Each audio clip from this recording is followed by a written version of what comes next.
This episode of the More Right Rudder podcast is sponsored by Garmin. NAFI greatly appreciates their support, and please take a moment to check out all of their offerings at Garmin's website. Thanks again, and on to the show.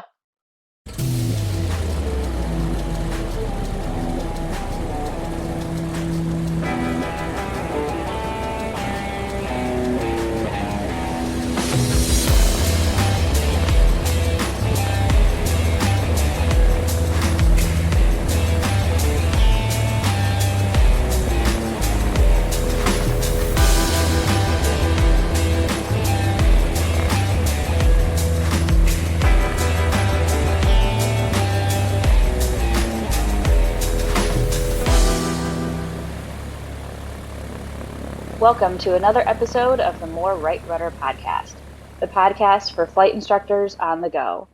I'm Sarah Stout, the Program Development Manager here at NAFI, the National Association of Flight Instructors. In my first episode as your new host, I'm excited to present you with this bonus episode. As we all know, AirVenture is right around the corner and the time to prepare is now, especially for pilots and instructors who are planning to fly into the event. That's why we're welcoming back to the show Kevin Meyers, who oversees marketing and client services at PilotEdge, to talk to us all about SimVenture 2024. There are exciting updates you won't want to miss out on this year. Kevin, thank you for taking the time to join us for this episode. Let's start with the basics. For those who are unfamiliar, what is SimVenture? Thanks, Sarah. Yeah, it's great to be back on this podcast. SimVenture is a way, really the only way to practically practice, meaning practice in a practical setting to fly into AirVenture. The FISC arrival, even the warbird arrival, and the departures. There is really no way for someone to prepare ahead of time in a practical setting, and meaning that obviously the Oshkosh Tower 51 weeks out of the year is just your regular run-of-the-mill class Delta.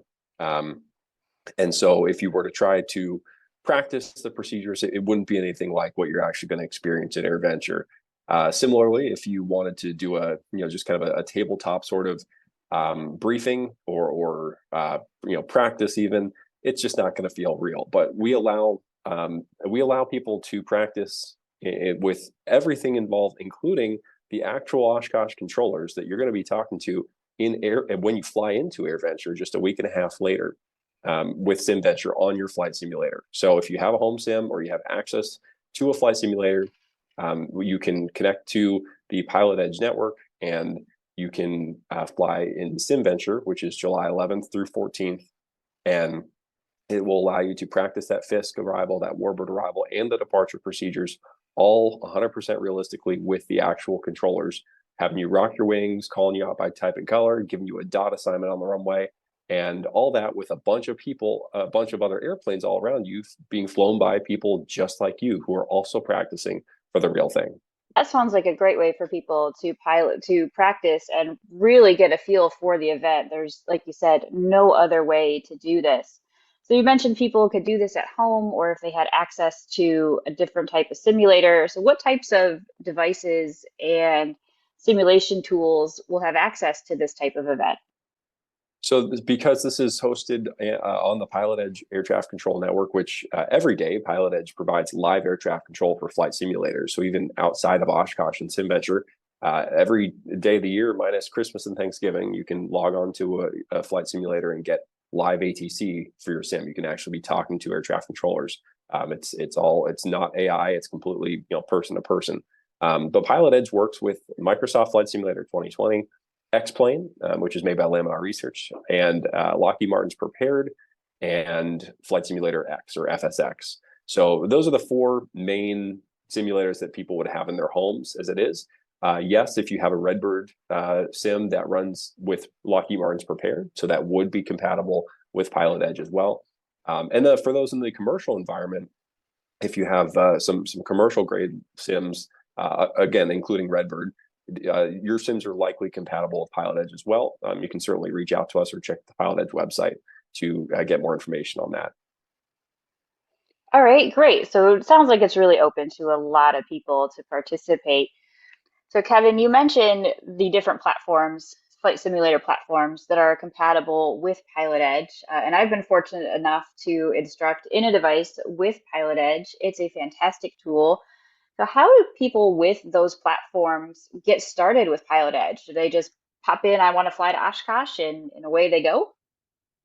So there is a little bit of a setup process. It's a short one. There's plenty of material on the website, both visual videos and textual, to help people get set up. But PilotEdge it's a network that you, depending on your simulator, X-Plane, for instance, it's a plugin if you're familiar with plugins, but it just kind of goes right into a folder in your sim, and then it's a in-sim connection to PilotEdge. The other simulators that are not X-Plane just run off a very simple application that runs in the background of your sim. And it's very seamless. When you run it, you just connect and you hop on the network after that. In order to get those one-time setups done, it'll take maybe 5 to 10 minutes tops. There's plenty of tech support options available if you need them on the website. But once you get connected to PilotEdge, which is a very easy process, it just takes a few minutes.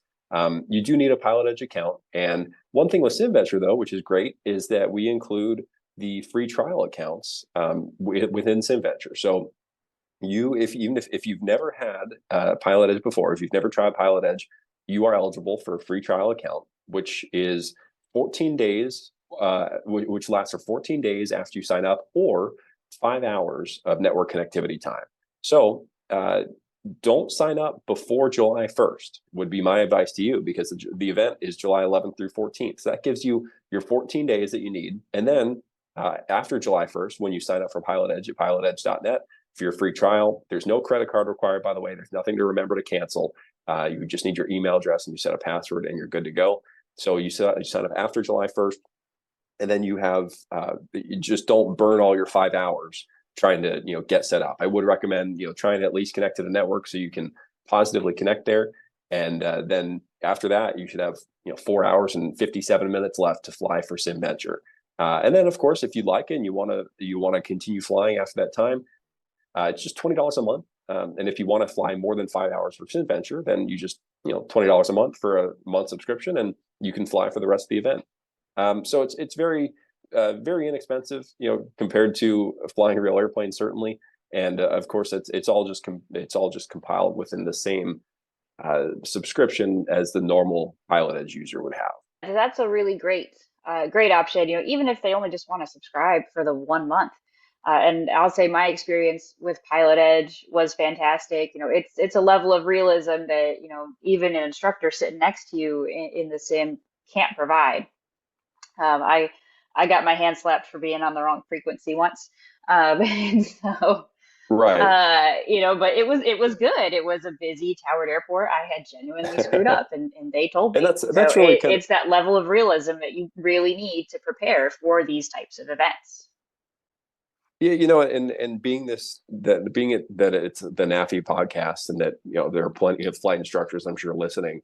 Um, Oftentimes people don't realize, flight instructors specifically, how maybe little they know about, and I say this entirely respectfully, but little they know about ATC phraseology and the rules that ATC has to use for them. Um, it's funny, if you ask a pilot, how what is the exact phraseology to taxi to a runway. A lot of times what the first thing comes out of their mouth is, well, like, taxi to runway. No, that's wrong. That was 15-20 years ago, but now it's runway XX taxi via. And so it's funny how pilots have heard these things 1,000 times, but repeating them verbatim and pretending to be that air traffic controller in a simulator environment is not easy, especially when you're trying to coach your student. And that's why PilotEdge is so beneficial just on a normal everyday basis. Not even for SimVenture, but obviously this applies to SimVenture as well, is you can fully focus on coaching your student as the CFI and let the controllers on PilotEdge handle all the ATC. And you just react accordingly like you would in a real airplane. Yeah, and even just the bandwidth to manage the device, once you're getting, I was using it for kind of advanced instrument procedures, and, even just managing the device and trying to, put your little pitot blockage in there, or, whatever. Um, Offloading the mental workload of having to play ATC as well was a huge help. So when people sign on and they want to participate in this event, what can they expect? How long are they going to spend flying this procedure? So July 11th through 14th, every each one of those 4 days, it's a Thursday through Sunday. We're going to run for 3 hours on the first 2 days and 4 hours on the last 2 days. And so throughout those 3 or 4 hours each day, people can fly as many times as they want. It's really going to be whatever you make of it. If you just want to do one trip down the tracks, you can, or you're welcome to fly for the entire 3 or 4 hours and get the ATC coverage and the whole experience with that. Now, having said that, the entire arrival, by the time you get in line over the starting point of the arrival and you land and taxi in, it's going to take you probably, and by the way, starting with a departure from somewhere, of course, generally people will depart from either Fond du Lac or, which is a small offloader just south of Oshkosh, if you're unfamiliar, or just a surrounding non-towered airport, just something close to kind of get up and going and get in the line of traffic coming over Fisk. But that whole process is probably going to take about 30 minutes, maybe even 40, depending on how far out the Congo line is going at the time. So, yes, we do push back to Puckaway Lake or even Endeavor Bridge if we have to, in order to accommodate the level of traffic at that time. So it's all incredibly realistic. And, you can probably get 3 or 4 runs down the tracks every single day if you want to. And so, say a pilot or an instructor and their learner sign on and do this on the first day. Have they learned everything they need to learn that day, or is there a benefit to signing on and doing this every day? There's certainly a benefit. We actually really encourage people to fly multiple times, and that's for several reasons. And by the way, with SimVenture as a whole, whether you are an Oshkosh rookie, you've never flown into AirVenture before, or you've done it 10 times in the past, even regardless of your history with AirVenture, everyone can use a refresher. Even those veterans who think they've seen and done before, it's been at least a year since you've done it. I can assure you that. And so it doesn't hurt to hop on SimVenture and just refresh yourself on the procedures and be proficient when you get to the actual show. So going back to your question, for that reason, we encourage people to fly as much as possible because you're going to get a different experience every single time. The likelihood that you are going to get, number one, the same runway assignment, number two, the same sequence or dot or traffic to follow, and even before that, maybe you're going to get a different starting point on the Fisk arrival. Maybe they're using Puckaway Lake versus Endeavor or whatever it is. So every experience is likely to be different. And even beyond that, we have different runway configurations that we swap up every single day. So you're going to get a different experience. And with that, too, we incentivize pilots to fly multiple times with our Fly to Win contest. And what that is any pilot that flies into SimVenture during our published operating hours and lands at Oshkosh is automatically entered to win one of our many prizes. We have a prize pool of pushing $3,500 now of across, I think it's 8 or 10 different prizes that we have from some big name sponsors. Some that come to mind would be ForeFlight, Gleim Aviation, Flying Eyes Optics, and a lot more. You can see all that on our website, pilotedge.net/SimVenture, to see who those prize sponsors are. But it's so easy. You don't have to think about it. All you got to do is fly in the event and land at Oshkosh, and you are automatically entered to win one of those prizes. And you can continue to up your entries by flying again and again and again during the SimVenture hours. That sounds like a great way to encourage pilots to participate in this, because, like you said, there's really no other or better way to prepare. Yeah, no, absolutely not. And I will say too, we do have our own version of the notice, formerly known as the NOTAM, but the notice, as it's now called for AirVenture, we have our own version of that. However, it does mirror the AirVenture notice. I don't want people to think, oh, SimVenture is not realistic. I don't even get to use the real notice. If you put them side by side, the procedures are identical. The reason that we put out our own notice is we have some sim specific things in there. For instance, kind of a few tech support type of things, but like how to get started and some suggested airports to begin. So just a few little simisms in there that obviously the real notice wouldn't have. So it just kind of it holds your hand through the sim part a little bit more. But as far as the rocking your wings, the runways, the dots, the ATC, all the frequencies, everything, it is identical to the actual notice. Great. That sounds like such a great way for pilots to prepare. And so let's talk a little bit about how flight instructors can use this with their learners, even if you're a flight instructor like me who's going to Oshkosh in the back of a Southwest jet. Well, and so I'll kind of sidestep that question briefly to say that another great way to participate, or for another great audience for this event, are people who maybe aren't flying in this year. Whether it's just, it didn't work out, wasn't in the cards, your airplane's, down for its annual. Maybe you're not even a pilot, and you just have always wanted to experience flying into Oshkosh. Now, having said that, you do have to have some level of proficiency to fly with SimVenture and really on PilotEdge too. You can't just be a complete newbie and not really even know the ins and outs of flying. But if you know someone, or if you yourself is someone who has a flight simulator, is very proficient, but just not heading to AirVenture this year, you can absolutely still participate in SimVenture and kind of scratch that itch. So as for you though, or any CFI that's going to the event or has students or fellow coworkers at their flight school going to AirVenture, it's an absolutely SimVenture serves as a great way to prepare. You can help your fellow students, in the sim ahead of time. Again, this SimVenture occurs about a week and a half to 2 weeks ahead of the actual AirVenture, and that's by design, so that you haven't left for the show yet. You're not too busy packing up all your camping gear yet. There's plenty of time between, but it's still close enough that it's going to be meaningful and serve as that proficiency tool for you. So as a CFI, absolutely get your students involved. If you have a flight simulator at your flight school, reach out to PilotEdge about commercial accounts and how they can get you on board there.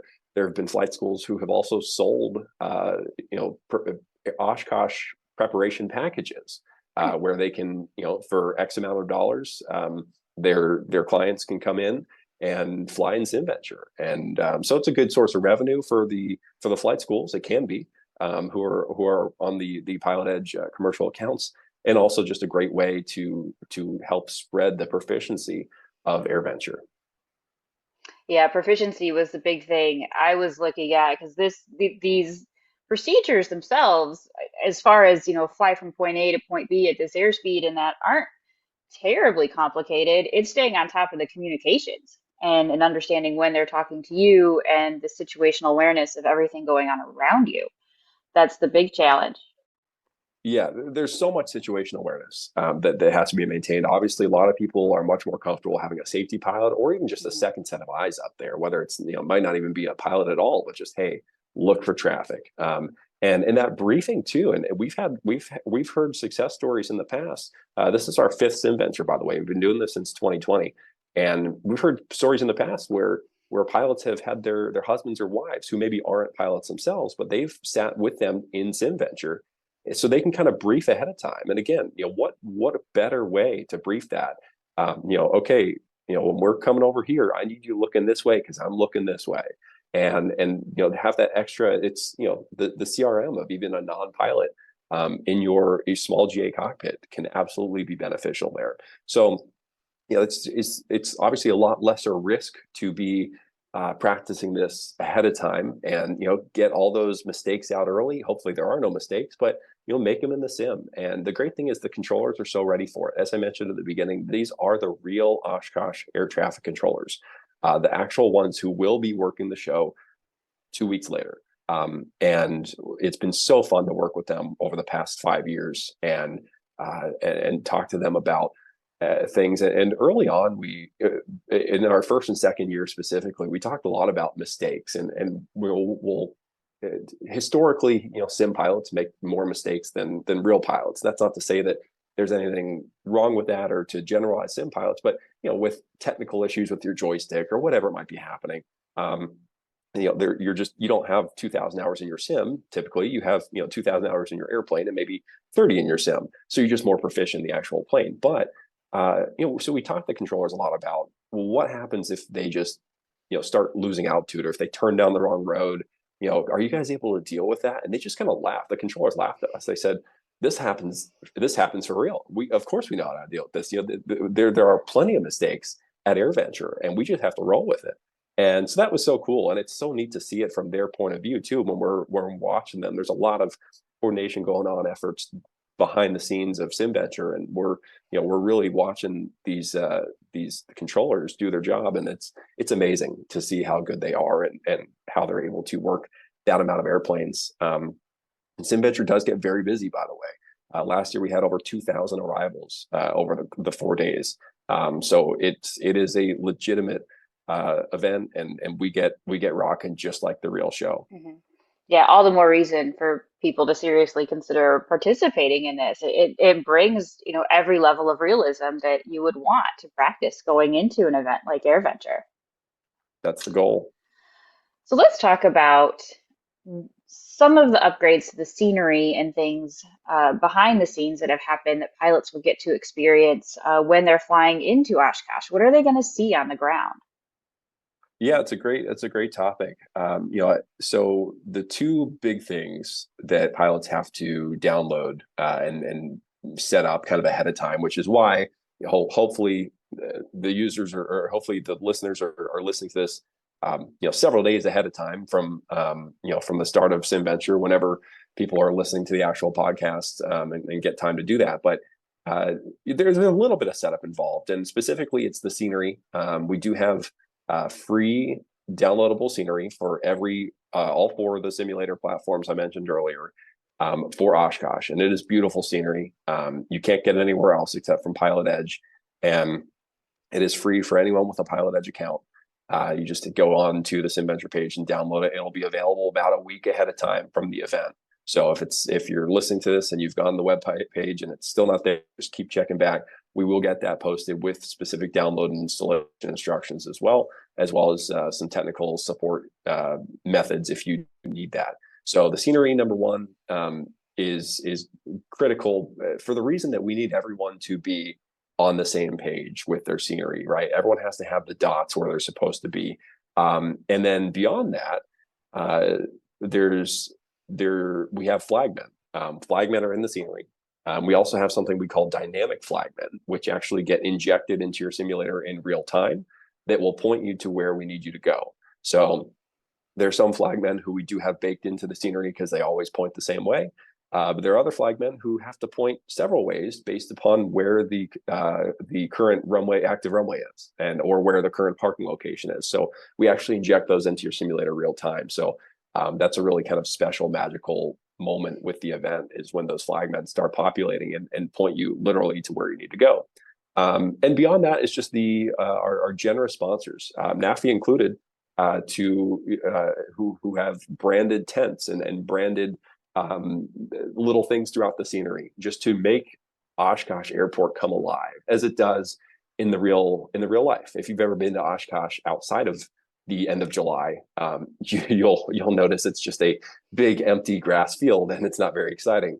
Even the dots aren't as bright as they usually are at the end of July, but we make it come alive with our scenery, and that's with tents and signs and static airplanes.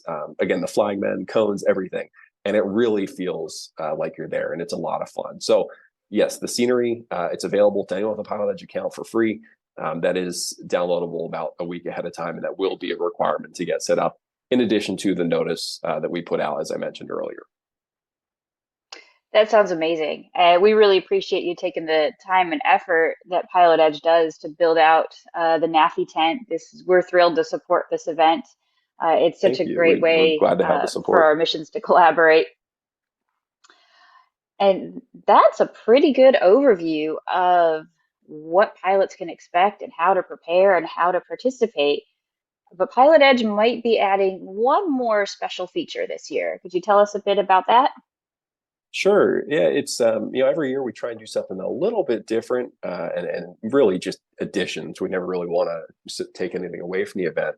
So this year we're really trying to focus and capitalize on the kind of the show type experience. If you've been to AirVenture or really any convention, you go there, you experience something. Landing is, getting into AirVenture is sure a great uh, a great event and an experience in of itself, and hopefully it's a positive one. But typically, you then land, you tie your airplane down, and you go do stuff, right? So we want people to be able to, so to speak, do stuff, and that is so this year we're adding some webinars that are going to occur at the end of every single day, all 4 of our days. So we're going to have 4 different webinars, entirely optional, but it just kind of allows people to kind of stay in that SimVenture slash AirVenture spirit and mentality, even after they've flown and quote unquote tied their airplane down in the sim. So we're excited to have ForeFlight be one of our sponsors for the webinars. So they're going to be talking all about their software and what they have coming up too. They're going to have some cool sneak peeks of some of the software some of the upgrades they have coming soon. If you're a ForeFlight user, you know how often they love to push those amazing updates and how many of them there are. It seems like there are endless tools in that app. There's also going to be a webinar about flight simulation in general and using it with live air traffic control. And then honestly, the one I'm most excited for, and I think the one that will really appeal to nearly everyone taking part in this event, is a live Q&A with Oshkosh controllers. How rare is it that you get to ask questions with in real time with people who are working this event? It is such a small handful of human beings who have ever told those airplanes to rock their wings up at the show, up at AirVenture. And from both a curiosity and a safety perspective, this is going to provide both of those means to pilots. Feel free, please come with your questions from previous events, previous AirVentures of, there was this one year they had me do this, and why would they have me do that? And you never know. It could even be the controller who worked you that year, which is the coolest thing. But our hope is that you're going to gain knowledge from their answers, either from past experience or just something maybe you don't quite understand why a procedure is the way it is. Why is it that we have to rock our wings? Just something as basic as that. But hopefully, after attending that webinar, you can then go into more SimVenture days thereafter, and then into AirVenture with better knowledge of the why behind what is happening by those pink shirt Oshkosh air traffic controllers. And so I'm really excited for that one too. And there's going to be one more that we're kind of keeping under wraps right now, but you can check the PilotEdge website, pilotedge.net/SimVenture, for when we put that, when we make that go live. And it'll all 4 of those webinars though are going to be really great series and something you don't want to miss. And then once again, that'll be immediately following each day of SimVenture. That sounds super exciting. It would be fantastic to log on to those, especially that one with the Oshkosh controllers. I would bet people even learn so much from other people's questions. There's Sure. got to be so much that an individual's not even going to think of, and someone else will ask the question, and we're like, oh yeah, what about that? Yes. Yeah. I know it's going to be a great time. I already feel like we're going to have to cut people off because the controllers are going to have to go to bed or something. I feel like it's going to be a frenzy of questions, and I'm really looking forward to seeing what questions people bring, and learning myself from these talented individuals as well. I've learned a lot from watching them do this, on the PilotEdge network and take their skills virtually. But I'm sure I'll still learn a lot from the Q&A that the pilots bring. I'm sure we all will. Well, Kevin, thank you so much for being here today. We'll wrap up our bonus episode there. I think that covers all the exciting news with SimVenture. It is the best way to prepare, and hopefully we'll chat again next year and learn what new things will come in SimVenture 2025. Thanks, Sarah. I really appreciate having me on, and yeah, we hope to see everybody out there and getting ready for their flight to AirVenture. All right. Well, we wish you all the best, and thank you for your continued support of NAFI in the event. Thank you. Thank you for listening to this episode of the More Right Rudder podcast. If you're not already a member of NAFI, keep in mind that you can join and get a $10 discount. Or if you're already a member, you can renew with the save discount code POD49. Join NAFI at nafinet.org.